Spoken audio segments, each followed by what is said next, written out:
জি বলুন, মাননীয় বিরোধী দলীয় চিফ হুইপ জনাব মোহাম্মদ মুজিবুল হক। নেসলে শিশু খাদ্যে উচ্চ মাত্রা চিনি।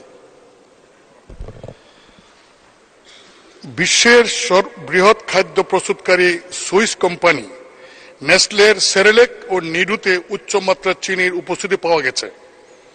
বিশ্ব স্বাস্থ্য সংস্থার সুপারিশ অনুযায়ী শিশু খাদ্যে চিনি যুক্ত না করার বিষয়ে নির্দেশনা রয়েছে।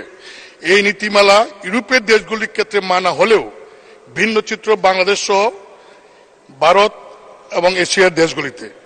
এর মধ্যে বিষয়টিকে অত্যন্ত উদ্বেগজনক হিসাবে নিয়ে ব্যবস্থা গ্রহণের ঘোষণা দিয়েছে ভারত সরকার। নেসলে শিশু খাদ্যে চিনির উপস্থিতি নিয়ে গবেষণা করে সুইজারল্যান্ড ভিত্তিক অলাভজনক বেসরকারি সংস্থা Public Eye International Baby Food Action Network তাদের যৌথ গবেষণায় বিশ্বের অনুন্নত উন্নয়নশীল দেশগুলিতে বিক্রি করা নেসলে দুটি শিশু খাদ্যে উচ্চ মাত্রা চিনি যুক্ত করার প্রমাণ পাওয়া গেছে।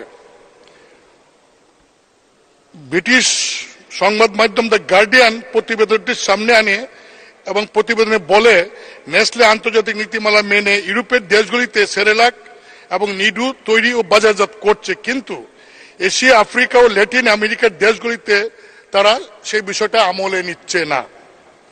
এসব দেশে একই খাদ্যে অতিরিক্ত চিনি ও মধু মেশানো হচ্ছে।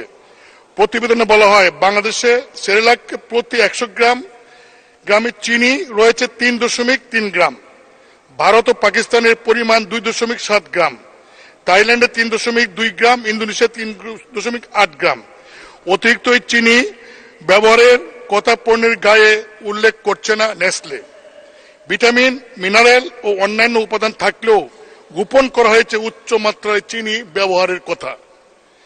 ভারতের স্বাস্থ্য মন্ত্রণালয় নেসলের বিরুদ্ধে ব্যবস্থা নেওয়ার ঘোষণা দিয়েছে ইতিমধ্যে। মাননীয় স্পিকার, আমার প্রশ্ন হলো যে এই মানে শিশুরা যে খাবারটা খায় অতিরিক্ত চিনি এবং মধু মিশনের ফলে, যেটা ইউরোপে নিষিদ্ধ, আমাদের দেশে এই বিষয়টা নিয়ে সরকার বা সংশ্লিষ্ট কর্তৃপক্ষ এই বিষয়ে চিন্তা করছেন না। এবং এখানে লেখা আছে যে দুইটা জিনিস খাওয়ানোর ফলে বাচ্চা যখন বড় হয় তাদের ডায়াবেটিস সহ অনেকগুলি রোগ এই কারণে কিন্তু এই অতিরিক্ত চিনি খাওয়ার ফলে কিন্তু হয়। তা আমার মনে হয় এই যে নেসলের মতো, নিডুর মতো দুধ, এগুলি আমাদের দেশের অনেক অভিজাত পরিবারের শিক্ষিত মানুষের যারা অবস্থা ভালো তাদের ছেলেমেয়েরা খায় এবং এটা খুবই একটা যেহেতু স্বাস্থ্যসম্মত এবং অনেক দেশে ইউরোপে এটা নিষেধ করা হয়েছে। তা আমি দাবি করব সরকারের কাছে, সরকারের সংশ্লিষ্ট বিভাগ বা মন্ত্রণালয় অতি জরুরি ভিত্তিতে এই বিষয়টার দিকে দৃষ্টি দিয়ে আমাদের শিশু খাদ্যের, যাতে শিশুরা ভবিষ্যতে এই কোন রোগে আক্রান্ত, এই ধরনের রোগে আক্রান্ত না হয়, এই যে এই খাদ্যের ফলে এই বিষয়টা ব্যবস্থা গ্রহণ করবেন। মাননীয় স্পিকার, আপনাকে ধন্যবাদ। ধন্যবাদ। মাননীয়